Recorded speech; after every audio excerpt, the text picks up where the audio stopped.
Hello, y'all. So, I guess the starting of this YouTube journey had to do had to do a lot with some books that I read, I guess, on media, some courses that I took in university on, you know, the medium and the message and just what is the purpose of YouTube. Um, and these books went really in depth on you know just preserving or capturing your thoughts and emotions. And for me, I thought it's so much better to capture the thoughts and emotions of your family and the people who are around you, that you really want to understand the archaeology of your own genetics, to see what your mother is like or what your grandmother was like. But we are so absorbed in Hollywood, um, Hollywood's obsession, that that rarely happens, that people actually um, have the opportunity to study the problems and the issues and the things that your ancestors were dealing with. I was upset that I felt like, oh, it's not fair. My kids, my generation, um, coming after me is going to be able to look at their grandmother and be able to see. Well, hopefully, I have some grandchildren. Um, it doesn't look very hopeful right now. Divine is on a totally different wavelength. Maybe it's just a teenage wavelength, but he says he's not gonna have any kids, and I take that as a threat, because I'm surrounded by men right now who didn't have any kids, and they're 90 years old and they have no kids. So it's totally possible for that to happen. Um, but anyways, uh, gulping down the sadness of that scenario. Um, yeah, it was something I feel like I was deprived of. If I had the ability to watch my grandma right now, the one who died, both of them that died, and I didn't really get to know them. I would love to just be like, oh, that's my grandmother. That's where I get that from, and that's where I get that from. And it would mean a lot to me. It would mean the world to me right now, actually. So I started making the YouTube videos so that there'd be something online or something that would be able to be found of me by my grandchildren or by any distant family members that might want to. So I'm so tearing up because I would love to be able to see my grandmothers right now. I'm not gonna go there again because I'm gonna get teary eyed. So, I think it's the last day of the 2017. Yeah, the last day is gonna be tomorrow, and I'm gonna start running around doing hair, nails, and everything, because we're gonna be at church first thing in the morning. And um, so I just wanted to say a couple blurbs before I got started getting everything ready for the new year. This year, the thing is, my memory is not as great as it should be, because I did, I'm still coming out of my depression. I was on a couple of meds. Sometimes I was in and out of and I think that it did mess with my memory. So my memory is definitely not what it should be. And in general, would you remember everything that happened in the year? I started off the year trying to get into School, I flunked that because I did not get into school because I was rejected because of my math capabilities, I think it was. And they just brought me through so many hoops, so many hoops, so many hoops, so many hoops to tell me, no, you can't. I went through interview after interview after this form, this test, that test. Oh, it was such a drag. Um, and then they said, no, you're not accepted. And then, like the last test, they're like, okay, we don't think we're gonna bring you through, but come to the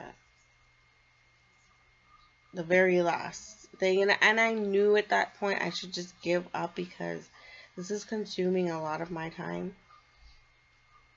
But I studied, I worked hard for the last test, and it was so much stress, and I didn't get through.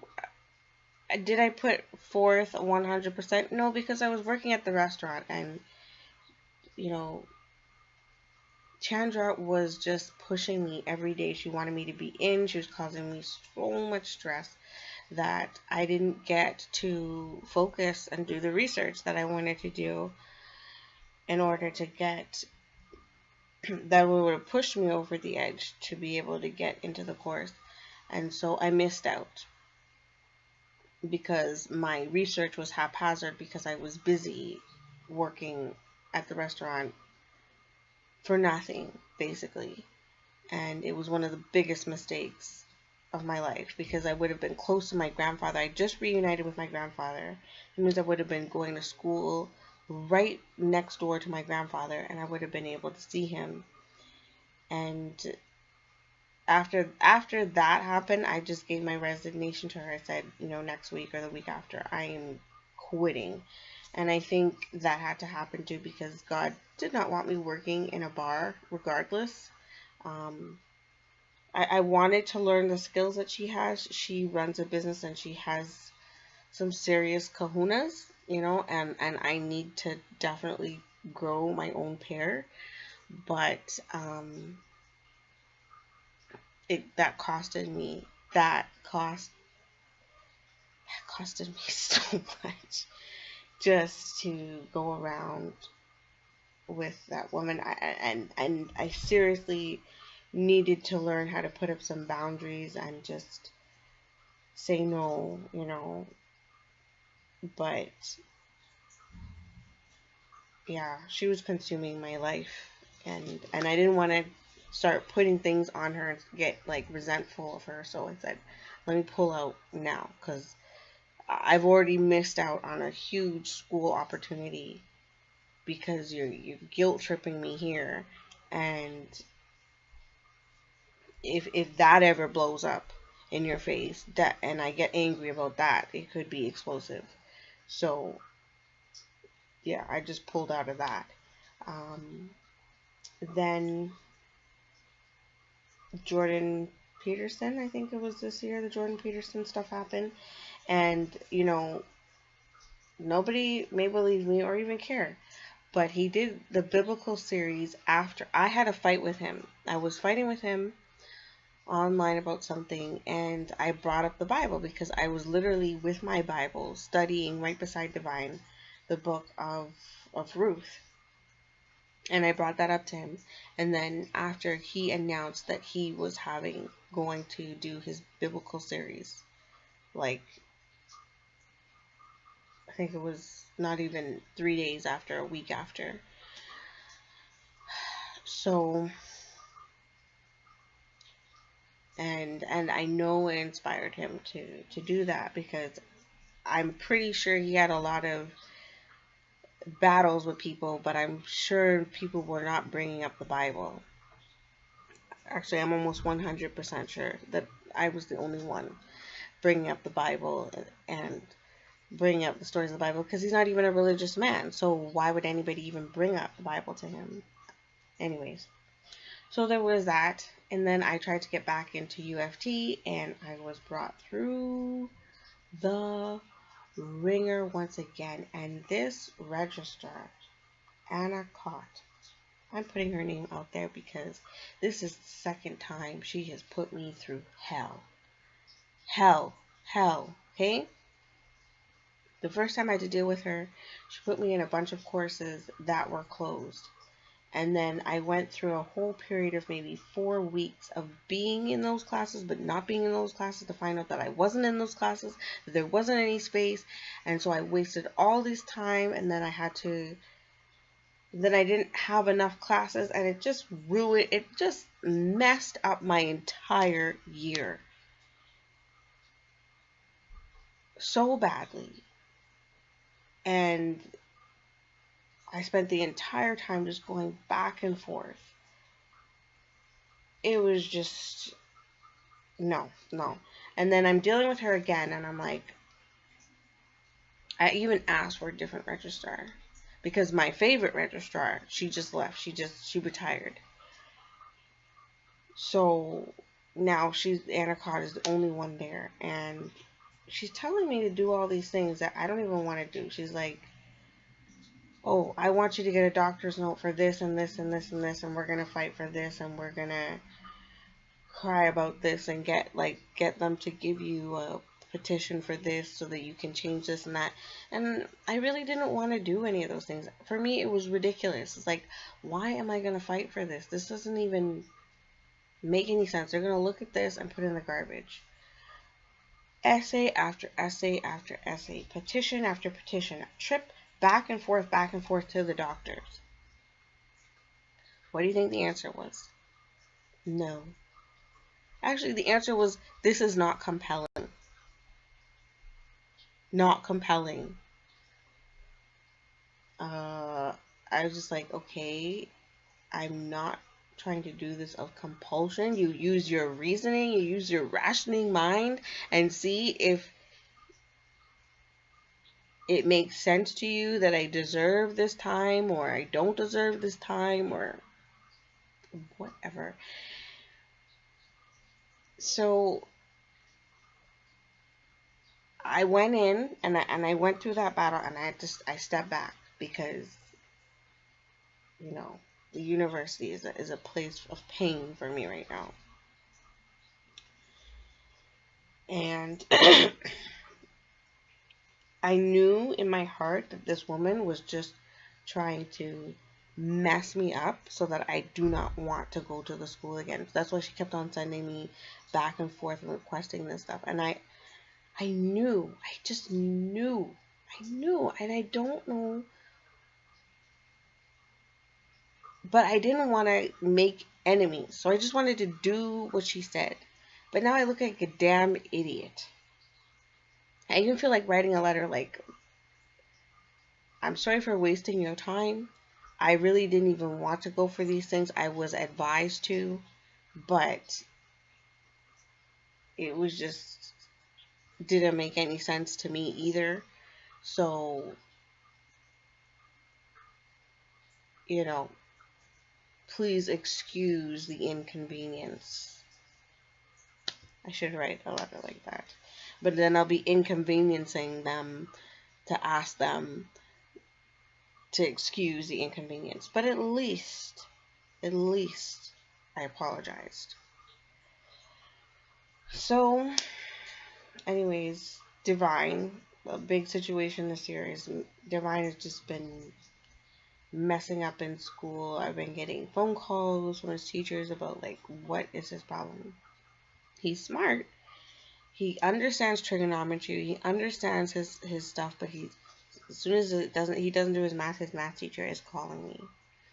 He's lazy. He's not doing what he needs to do. He hasn't been coming home pretty much all year. He just stays out, and he stays out with his friends, and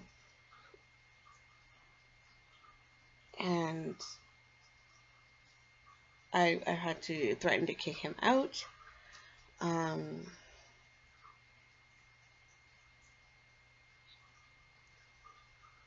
He really just doesn't seem to get the fact that he has to get serious about his life now. Like, he's a teenager. He's getting older.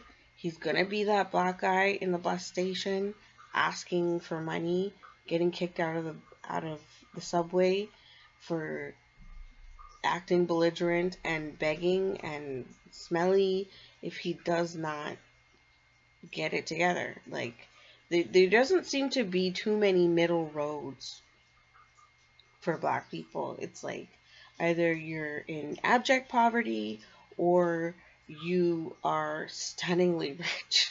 So you really got to ugh, pull yourself up to that stunningly rich area, because, you know, nobody even wants to be close to poverty, you know? And it's not like we live some sort of lush life where he can turn off his brain the way he is. Like, we live on the edge of nothingness. I don't understand how he does not comprehend the severity of his situation and what he needs to do. But anyways, you know, this is where it doesn't even matter. I don't know. I don't even know what to say. Yes, he is complete opposite and different from me. And we are not finding too many impasses, and I'm pretty much pulling out my hair,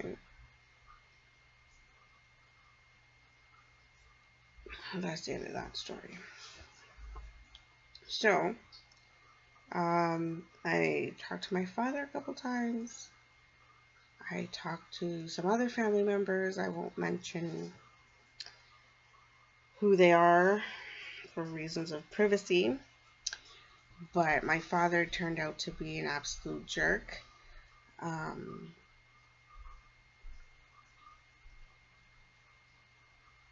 His wife punched me in the stomach every day, beat me up,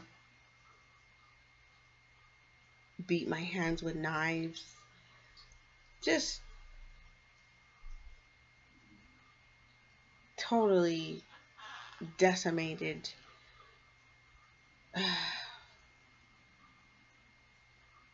just totally pummeled me day by day if I didn't answer her the right thing. You know, why are you living with me? I don't know. I'm 10 years old. How the hell am I supposed to know why I'm living with you? Answer me now. Not the right answer. Oh, I didn't want to answer because I knew I'd get punched no matter what. The answer that came out was because my mom can't take care of me. And she said, no. The answer is because I am such a nice person.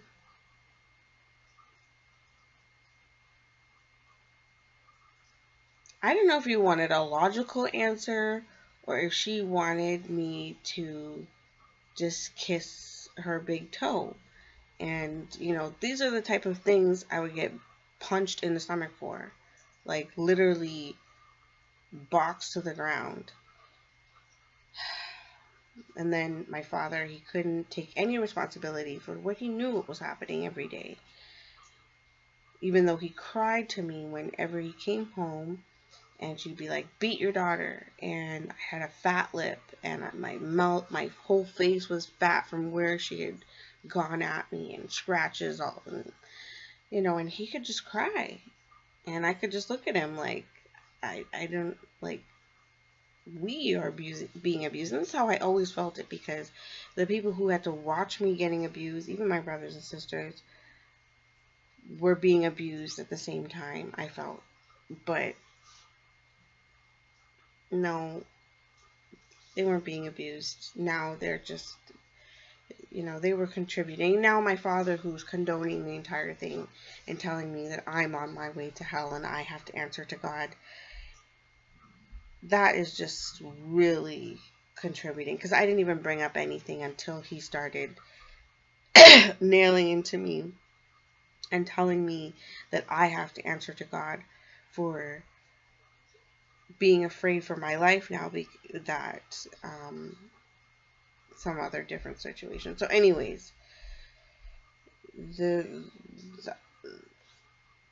the fantasy that I have of my father, which I knew was going to happen. I met my mother, and this happened when I met my mother too. The fantasy I'd built up of my father as a child, you know, being a good person and all, is completely burst. Um, so, but I dealt with that pretty well. I was just like, you know what? I'm not dealing with this. I already have an alcoholic mother to kick out of my life. It's not going to be hard to tell you to hit the road. And when I met him, he drank so much that he was dancing up on men. Like, they were bum dancing together and stuff. And I was just like, this is disgusting behavior. And I didn't even want to be around it. And my brother and my sister were there. And they're looking at me like, what's wrong? Because I just looked like I was supposed to push somebody over that boat. How we met is we got invited to a boat cruise with him, and I thought, okay, it's my father, you know, I gotta meet my father sometime. It would be great to see him and my family sometime. But he drank way too much. Like, I don't drink and at all, and he's just telling me about I'm on my way to hell. He's busy dancing with men, drunk out of his mind, whining on men, and then telling me I'm on my way to hell. I have to answer to God. That was an interesting moment. I say, you know, that probably made 2017 real interesting for me.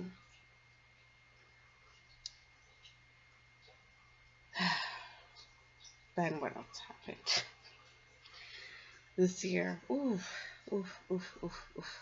Going on 21 minutes. I don't remember. Ah, just trying to get work, trying to get on my feet financially. Oh, met Pastor Anderson this year. Nicholas got baptized. It seems to be the most inconsequential event of my life. Like, I I thought there would be some sort of effect, but there's just like nothing. I met a pastor who has been directing my life through YouTube for the past 4 years, and it has absolutely no effect in the fabric of my life at all. So I don't know where to put that, but um, yeah, that was 2017 for me. Um, I tried changing churches. The church that I went to, the pastor was a drinking maniac. We went to his birthday party where he just chug-a-lugga right in front of the kids. You know, I'm trying to tell the boys who are teenagers, please don't drink. Here he is with every kind of alcohol, every kind of booze you want on the table. And everybody's just coming in drinking. And he's filling up his glass and filling up the deacon's glass. And I could not sit down in church with that man. It just felt like the biggest hypocrisy that ever happened. Um, so I went back to this church where I don't know anybody and I don't talk to anybody. And that is a good thing, okay? Because then I don't have to feel a ways, alright? About no one. Yeah, that's pretty much it. So, projects, going back to school, my finances in a mess. Gotta work on that. Getting divine A's to get into a good university or some sort of scholarship or something.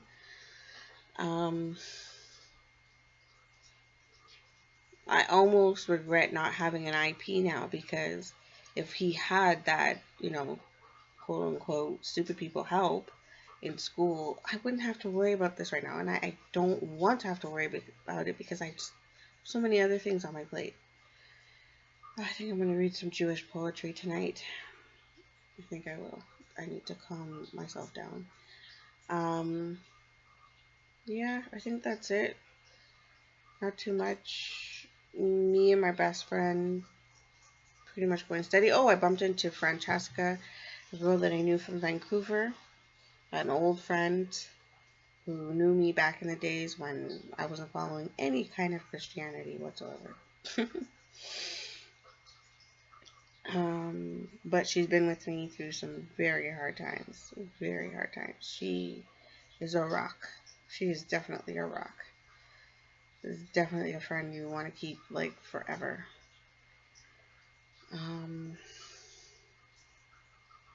And we fell off because she had some like assignments to do, and I didn't understand because I wasn't in school at that time. I was forklifting and whatnot, and she had homework to do. And I came over, and I just sat there like the way we would just chill. You know, we don't have to be talking all the time.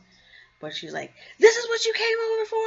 Ah, you know, I have so much to do." And she just ran me out of her place. After that, we didn't talk. So I didn't know when was a good time for her. So I just kind of waited on her. And then I think her life took up and swept her off back to Toronto, where I was.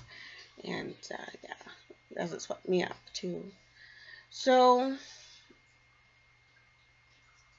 2017, I will not miss you.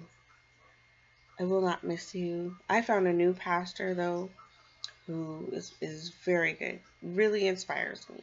Really inspires me, and that's pretty exciting. Um, he goes to my church, and it's live. You know, it's not somebody on YouTube, so maybe there'll actually be an effect on my life. Really encouraging me to go back to school and do those things that I ought to, walk in the straight and narrow and untrodden path, you know. So that's it. I don't know. Hopefully 2000 for this year, I'm gonna cut out processed foods. I'm gonna start going back to the gym, you know, those type of things. I'm gonna start writing my essays and going back to school, and you know, my finances have a way of going all over the place, but if I stay focused on school, one day I will get out of this financial roller coaster, perhaps. Um, but that's it. That's all, I think. I've really been loving doing childcare. Um,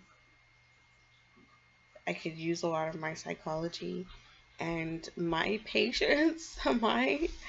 My uh, my patients are willing to be taught in different ways. You know, for me, the questions are best ways to teach astronomy, best ways to teach, usually astronomy. I think I'm really into that one. Best ways to teach different math principles. I don't know too much, so don't go too far into the math. Scientific principles. Best way to do it that is biologically synchronistic and uh, you know, best practices in those areas. I can test out so much. So this is great. This is just wonderful. Anatomy. What else do I like to get into? Just trying to look. Puzzles, different things, you know, reading, language, you know, skills, um, cooking skills. You don't really get to cook too much in school, so you don't get sorting skills, synchronicities, sequencing, whatever. There's just a myriad of things to learn, and there is um, so many ways to teach it. We're stuck in this way that we have in with the British system.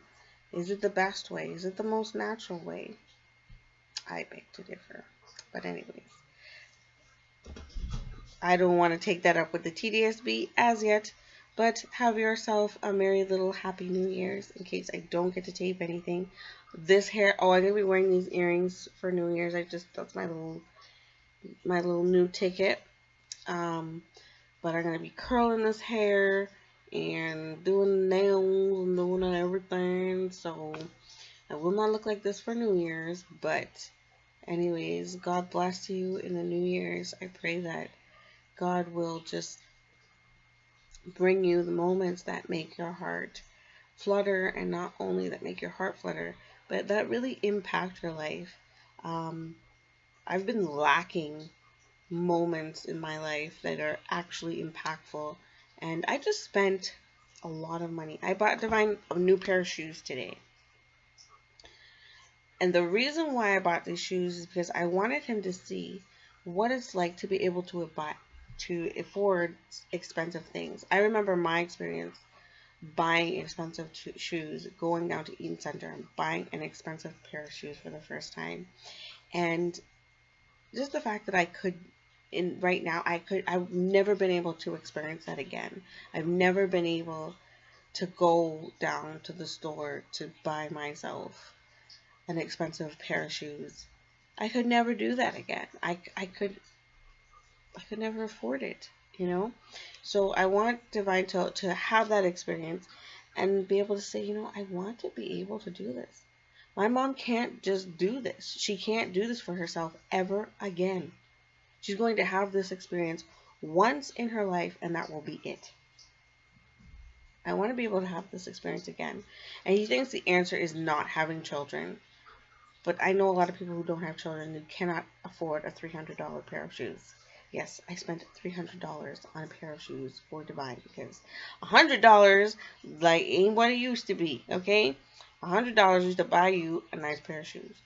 But keep in mind, Divine has very expensive taste. Like, he knows what all the kids are wearing, stuff like that. I had no clue what the kids were wearing, and I had no clue was in fashion and style. But he knows the latest, so his has hyper taste. Mine has hyper taste. So anyways, yeah, so I took him to do that. Hopefully he will learn the lesson that I had for him. His uncle works for the Ministry of Education. He is the Equity Minister of Education for the province. Uncle Pat Case. Oh, now I just gave myself away. Maybe I'll edit that out. So, and he is going to take Divine around so that he will be able to see what it's like to have a cush job where you enjoy yourself and you love getting up for work and you don't really have to do that much work. It's like pretty chill, you know? You're not shoveling snow to make a living. Yeah. So we'll see how that turns out. Anyways, peace everyone. I will see you in the new year. Again, the vision for this tube was to really just document my behaviors. Such a I'm so into psychology, honestly. Just to document my behaviors before my children after me, to be able to document my behaviors. If I ever died or whatever, Divine will be able to look over. I pray to God he has some children. I would love to have grandchildren. Even if I don't have physical grandchildren, I know I'll have a lot of adopted grandchildren. If they ever say, oh, who's this woman, Michelle? Holla! Yes, I am your grandmother, okay? I'm one of your grandmothers. I'm your grandmother from another mother. I would put it that way. So, yes, I'm going to go. Happy 2018. I pray that God really just brings you meaningful experiences that impact your life and in a good way, and impact your generations that are coming beyond you in a positive way in 2018. In Jesus' name I pray. Amen.